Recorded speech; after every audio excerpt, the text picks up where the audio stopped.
असा विचार करायला लागले होते. आणि तेव्हा विक्टर फ्रँकेलला एक मोठं सुंदर सूत्र सापडलं.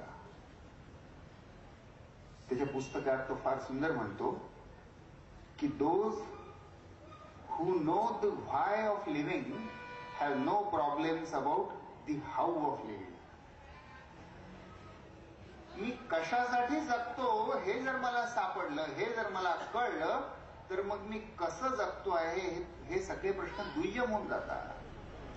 मग माझा पगार किती, माझ्याकडे 1 जोडे की 2 जोडे, माझ्याकडे 4 ड्रेस की 8 ड्रेस, माझ्याकडे काळा कोट की लाल कोट की माझ्याकडे कोणताच कोट नाही, माझ्याकडे स्कूटर की मोटरसायकल की मारुती की होंडा सिटी, सगळे प्रश्न दुय्यम होऊन जातात. जगावं कशासाठी याचं उत्तर जर सापडलं तर जगावं कसं, जगण्यासाठी काय हवं मला, हे सगळे आयोजनाचे प्रश्न दुय्यम होऊन जातात. त्यामुळे आज आपण इथे आनंदवनच्या शेजारी बसलो आहोत.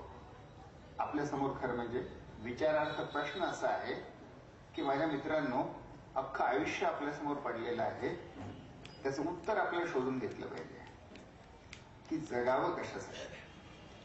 मी तुम्हाला काही जरूर शोधून घ्या. दुसरं मी अपील असं करणार की आजचं जे जग आहे, ज्या जगात आपण सगळे जगतो आहोत, वस्तुतः हे जग माणसाने जगण्यासारखं नाही आहे. या जगात प्रचंड अन्याय आहे. उपाशी मुलाला अन्न नाही आणि दुसरीकडे 5 स्टार हॉटेलमध्ये अन्न खाऊन खाऊन पोट सुटले म्हणून नंतर लोक जाऊन पुन्हा जिम मध्ये चालून चालून डबल पुन्हा वीज जाळतात. एकीकडे अन्न वाया घालवतात, दुसरीकडे पुन्हा ते पचवायला वीज जाळतात. या जगामध्ये प्रचंड विषमता आहे. गडचिरोलीच्या अख्खा जिल्ह्याचं विजेचं एकूण कन्झम्पशन 30 मेगावॉट आहे. आणि मला असं कळलं की मुंबईला अँटीला एक बिल्डिंगचं जे पहिलं बिल आलं विजेचं, ते 30 मेगावॉटचं होतं. एका घराचं विजेचं कन्झम्पशन पूर्ण जिल्ह्यातल्या 10 लाख आदिवासींच्या विजेचे एकूण कन्झम्पशन एवढं आहे. प्रचंड विषमता आहे. आपल्या या जगामध्ये खूप भ्रष्टाचार आहे आणि ते मी सांगायची गरज नाही. गेले 2 वर्ष हा विषय गाजतोच आहे, म्हणून मी नव्याने काही पुन्हा पुनरावृत्ती करायची गरज नाही. आपल्या जगामध्ये पृथ्वीला येतो आहे ताप, ग्लोबल वॉर्मिंग होत आहे. भांडवलशाहीचा अतिरेक एवढा झाला की जगामध्ये मंदी येते आहे. आणि तरी देखील माणसं हे मूळ प्रश्न, महत्वाचे प्रश्न सोडून धार्मिक हिंसेमध्ये व्यस्त आहेत. आपण काल परवाच बातम्या बघतो आहोत की एकीकडे पाकिस्तानच्या सैनिकांनी भारतीय सैनिकांचा शिरच्छेद केला, अपमान केला. दुसरीकडे पाकिस्तानमधल्या धार्मिक अतिरेक्यांनी बॉम्बस्फोटामध्ये 90 पाकिस्तानींना मारून टाकलं. असं हे जग आहे. या जगामध्ये भूक आहे, या जगामध्ये अन्याय आहे, या जगामध्ये भ्रष्टाचार आहे, या जगामध्ये शोषण आहे, या जगामध्ये हिंसा आहे, या जगामध्ये वेडाचार आहे. माणसाने, सज्जन माणसाने जगावं अशा लायकीचं हे जग राहिलेलं नाही.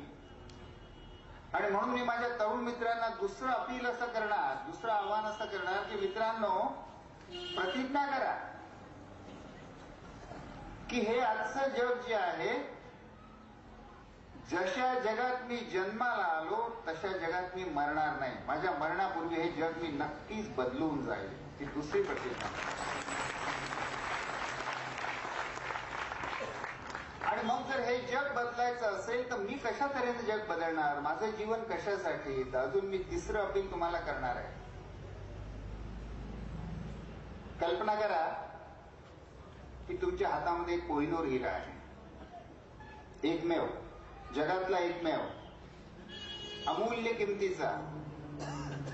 आणि तुम्ही समुद्राच्या किनारी उभे आहात आणि अनंत रेती पसरलेली, अनंत रेतीचे कण पसरले आहेत. आणि तुम्हाला कोणी जर म्हटलं की मूठभर वाळू घे आणि मला तो कोहिनूर हिरा दे, तर तुम्ही द्याल का?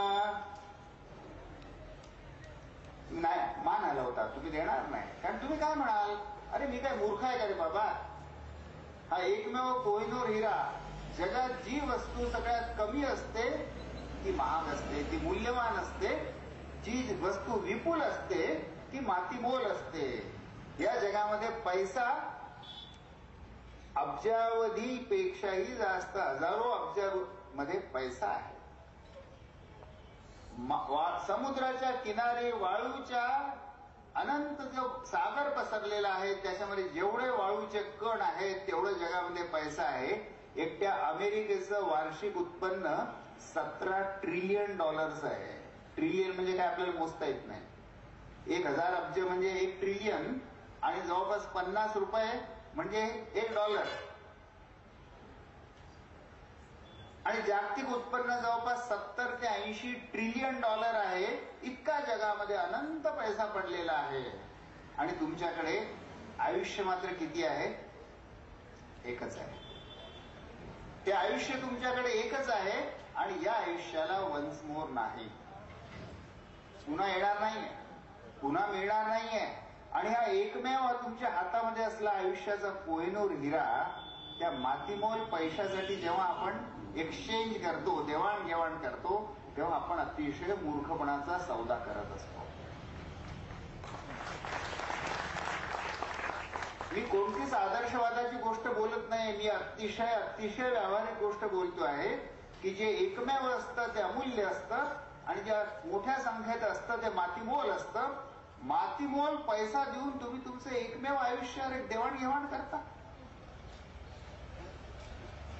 म्हणून माझ्या मित्रांनो, मी तुम्हाला तिसरं आवाहन हे करणार आहे की प्रतिज्ञा करा की ते वाटेल ते करीन, पण हे एक अमूल्य आयुष्य पैशासाठी विकणार नाही.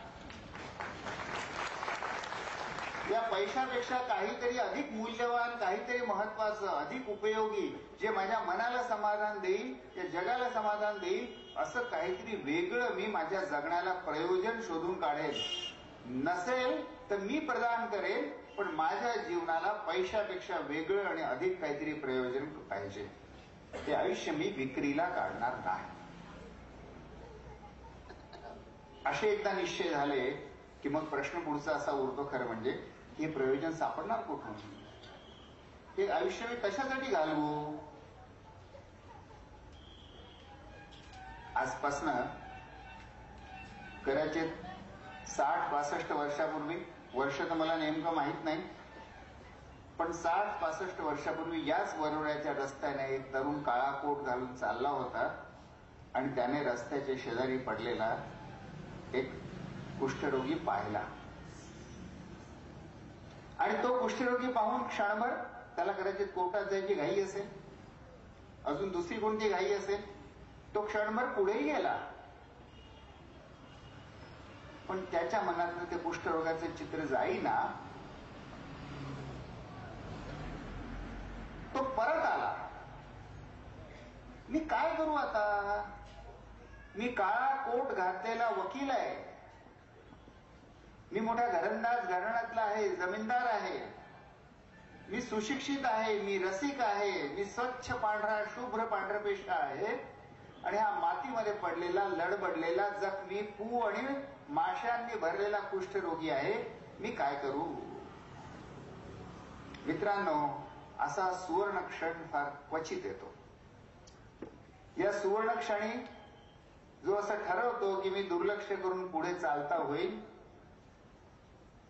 तो कदाचित लाखो वकील कोर्टामध्ये असतात, आपल्यासारख्या लाखो साधे लोक असतात, तो देखील त्या गर्दीमध्ये एक सामील होतो. पण एखादा मुरलीधर आमटे त्यावेळी परत येतो आणि ज्या क्षणी तो मुरलीधर आमटे परत येतो त्या दिवशी बाबा आमटेरावच्या माणसाचा जन्म होतो.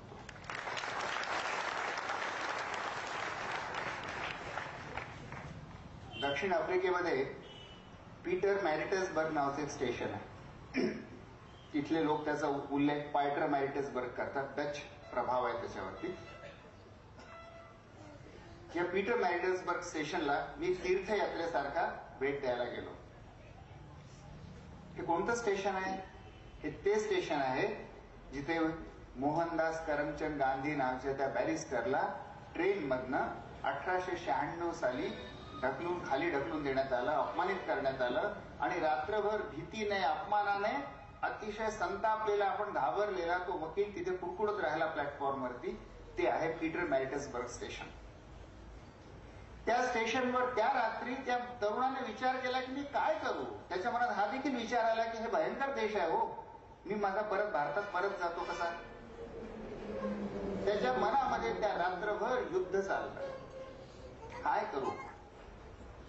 आणि त्याच्यानंतर बरोबर 100 वर्षांनी त्या पीटर मॅरिट्सबर्ग स्टेशनच्या त्या प्लॅटफॉर्मवरती नंतर स्वतंत्र झालेल्या दक्षिण आफ्रिका सरकारने महात्मा गांधींचं स्मारक उभारलं आणि त्या स्मारकचं उद्घाटन अनावरण करताना नेल्सन मंडेला असं म्हणाले, आता ते त्या देशाचे राष्ट्राध्यक्ष आहेत 1996 साली, आणि नेल्सन मंडेला असं म्हणाले की महात्मा गांधी 100 वर्षापूर्वी तुम्ही जेव्हा आलात तेव्हा आम्ही तुम्हाला ओळखलं नाही, आम्ही स्वतः तेव्हा गुलामीत होतो, पण त्या रात्री जी काही घटना या प्लॅटफॉर्मवर घडली आणि त्यानंतर तुमच्यामध्ये परिवर्तनाची जी प्रक्रिया सुरू झाली की पुढील 20 वर्षांनी 1914 साली काय जादू घडली, तर नेल्सन मंडेलांच्या शब्दात सांगतो की ते म्हणाले की 1896 मध्ये भारताने आम्हाला एक लाजरा बुजरा धडपडता भित्रा तरुण वकील पाठवला आणि 20 वर्षांनी आम्ही भारताला एक महात्मा परत दिला. हा जो त्या लाजऱ्या बुजऱ्या वकिलाचा महात्मा बनण्याची प्रक्रिया आहे ती सुरू झाली त्या रात्री त्या पीटर मॅरिट्सबर्ग स्टेशनवर. तर जीवनाचं प्रयोजन सापडण्याचे क्षण असे ठरवून आपण काही आखून करिअर आखल्यासारखे आखत नाही, आखू शकतही नाही. जीवन केव्हा तरी अचानक आपल्या समोर तो क्षण, ते आव्हान दत्त म्हणून उभं करतं. कधी ते मानवाचा अधिकार म्हणून मोहनदास गांधी नावाच्या वकिलासमोर उभं राहतं, किंवा ते कुष्ठरोगी म्हणून मुरलीधर आमटे नावाच्या वकिलासमोर उभं राहतं. वस्तुतः तुमच्या माझ्यासारख्या प्रत्येकाच्या जीवनामध्ये केव्हा ना केव्हा हे आव्हान उभं राहिलेलं असतं, फक्त आपण त्याच्याकडे डोळे झाकून आपण पुढे चालत गेलेले असतो. हे जे आव्हान जीवनामध्ये केव्हा तरी मानवी आव्हान किंवा न्यायाचं आव्हान आपल्या समोर असं दत्त म्हणून उभं राहतं, तो मोठा सोन्याचा क्षण असतो. तो क्षण धरला पाहिजे, पकडला पाहिजे. तो क्षण जो पकडेल त्याचा प्रत्येकाचा महात्मा होईल किंवा बाबा होईल असं काही मी तुम्हाला वादा करत नाही, पण एक नक्की होईल की आपल्या आयुष्याचं मात्र सोनं होऊन जाईल. माझ्या आयुष्याला प्रयोजन प्रदान करणारा मी शोधू कुठे, असं म्हणणारी खूप मंडळी पुणे मुंबईहून मला भेटायला शोधग्रामध्ये येतात आणि म्हणतात की आम्हाला सेवा करायची. आता आम्ही कोणाची सेवा करू? अरे कोणाची सेवा करू त्याचं जाऊन शोधावं लागत नाही. दिवा घेऊन आता कोणाची सेवा करू? तुमच्या अवतीभोवतीच तो असतो, प्रत्येकाच्याच अवतीभोवती तो असतो रे, आपण शोधत नाही. मी जेव्हा तरुण विद्यार्थी होतो एकदा विनोबांकडे गेलो. विनोबांना म्हटलं की गीता प्रवचन मध्ये तुम्ही ते स्वधर्म स्वधर्म म्हणता, ते स्वधर्म मला काही सापडत नाही. मेडिकल कॉलेजला शिकत होतो तेव्हा म्हटलं स्वधर्म काही सापडत नाही, कसा शोधू? तर ते हसले आणि म्हणाले की असं दिवा घेऊन स्वधर्म शोधायला जावं लागत नाही. स्वधर्म तुझ्या अवतीभोवतीच कुठेतरी आहे, तू त्याच्याकडे बघत नाहीयेस. जरा डोळे उघड आणि बघ, स्वधर्म तुझी वाट बघत उभा आहे. तुम्ही माझ्या सगळ्या तरुण आणि हृदयाने तरुण असलेल्या सगळ्या वयस्कर मित्रांना सांगू इच्छितो की असा स्वधर्म आपला कुठेतरी वाट बघत बसलेला असतो. ते न्यूटनचं फळ पडलं आणि फळ पडताना त्याने बघितलं, त्याच्या अगोदर फळ तर लाखो वेळा पडलं असणार.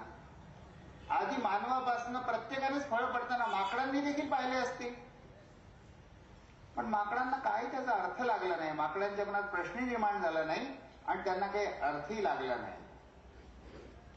तीच घटना, तेच पडणारं फळ, पण न्यूटनने वेगळ्या नजरेने पाहिलं आणि आपल्याला गुरुत्वाकर्षणाचं तत्व मिळालं. फळाचं पडणं तेच असतं, बघणाऱ्याची नजर वेगळी असते. तर प्रश्न जर आपल्या अवतीभोवती उभे असतात, ज्यांना माझी गरज आहे अशी माणसं सगळी माझ्या गावात असतात, माझ्या शेजारच्या फुटपाथवर असतात, झोपडपट्टीमध्ये असतात, जंगलामध्ये आदिवासी गाव असतात, पासून मुंबईच्या धारावीच्या झोपडपट्टीतही असतात. ज्यांना आत्महत्या करायला लागतं अशा शेतकरी असतात, कुपोषणाने मरतात तशी आदिवासी मुलं असतात, दारूने नवरा दारू पिऊन मार देतो अशा बाया असतात. अरे प्रश्न कुठे नाही आहेत. शोधायला कसा दूर शहरात जाऊन कुठेतरी जावं कशाला लागतं. प्रश्न माझ्या तुमच्या अवतीभोवतीच आहे. जा आणि बघा त्याला. आणि त्याला जर आपण बघू शकलो, गांधीजींनी त्यांना जेव्हा असाच प्रश्न कोणीतरी विचारला माझ्यासारख्या मूर्ख मुलाने, की गांधीजी जीवनात असा प्रश्न पडतो की हे करू की ते करू, मग कसं ठरवायचं, योग्य निर्णय कसा घ्यायचा, तर हसले. आणि त्यांचं प्रसिद्ध वाक्य आहे, ते म्हणाले अरे खूप सोपं आहे. I shall give U A टॅलिस्मन. मी तुला एक जादूचा तावीज देतो असं म्हणाले. जीवनात जेव्हा असा प्रश्न पडतो की जीवनात काय करू, आणि जेव्हा अहंकार तुझ्यामध्ये खूप जास्त बळावेल आणि तुला स्वार्थामुळे तुझे डोळे आंधळे व्हायला लागतील, तेव्हा काय कर, तर आयुष्यात पाहिलेल्या सर्वात दुःखी कष्टी माणसाचा चेहरा डोळ्यासमोर आठव. कोण आहे तो माणूस, ते मूल की बाई, तो माणूस सगळ्यात जास्त दुःखी कष्टी हतबल कोण पाहिलायस तू, त्याचा चेहरा डोळ्यासमोर आण. आणि मग विचार स्वतःला प्रश्न की तू जे पुढचं पाऊल उचलू इच्छितो आहेस त्याच्यामुळे भारत मातेची सेवा होईल का, मानवतेची सेवा होईल का, असे पोकळ गोष्टी नको. त्या माणसाला काही फायदा होईल का, त्याचं दुःख दूर होईल का, त्याची हतबलता दूर होईल का, ही तुझी जादूची तावीज आहे. या एका प्रश्नासरशी तुझ्या डोळ्यासमोरचा अंधार दूर व्हायला लागेल आणि तुला तुझा मार्ग लख्ख दिसायला लागेल म्हणाले. खरं ते काय म्हणत होते, ते असं म्हणत होते की मानवता, देश वगैरे वगैरे हे सगळे ऍबस्ट्रॅक्ट गोष्टी आहेत. या सगळ्यांचं सगुण साकार जिवंत रूप जे असतं ते एखाद्या दुःखी कष्टी मानव किंवा एखाद्या समस्येच्या रूपात आपल्या अवतीभोवती उभं असतं. म्हणून ते म्हणाले की तो तुझा टॅलिस्मन, तो तुझा जादूचा तावीज, त्याच्यासाठी काय करू शकशील हा विचार कर आणि तुझा मार्ग लख्ख होईल, अंधार दूर होईल. मी मित्रांनो असं म्हणेन की आपल्या प्रत्येकाला असा एक टॅलिस्मन हवा असतो. आणि तो टॅलिस्मन कुठेतरी आजही पडला असेल रस्त्याच्या बाजूला, फक्त आज आपण त्याच्याकडे पाहिलं नसेल. आपण कार्यक्रमात येण्याच्या घाईत होतो, आपण न बघता करायचे निघून आलो असतो पुढे. आपल्या अवतीभोवती कुठेतरी तो पडलाच असेल. तर मी असं सुचवेन की आपली प्रत्येकाची त्या टॅलिस्मनची भेट होत असते, कधी ना कधी होत असते. अरे तोच आपला विठ्ठल आहे, तोच आपला पांडुरंग आहे. जावं आणि त्याचे पाय धरावे, त्याचा उद्धार होईल की नाही माहीत, माझा तो उद्धार होऊन जाणार आहे. आणि म्हणून जीवनाचं तत्वज्ञान काय सांगू, बाबा आमटेंना किंवा मोहनदास करमचंद गांधींना किंवा उपलेंचीवार सरांना, या सगळ्यांना त्यांच्या जीवनाचं प्रयोजन, लाईफ मिशन जे सापडलं आणि ते एक मिशन आयुष्याला, पूर्ण आयुष्याला प्रकाशित करून टाकतं. असे ज्यांच्या जीवनामध्ये, ज्यांच्या आचरणामध्ये आपल्याला आवश्यक हा संदेश कच्च भरलेला आहे, असे जिवंत गुरुवर्य आपल्या अवतीभोवती आहेत, होते. म्हणून अजून कुठे जाण्याची गरज नाही.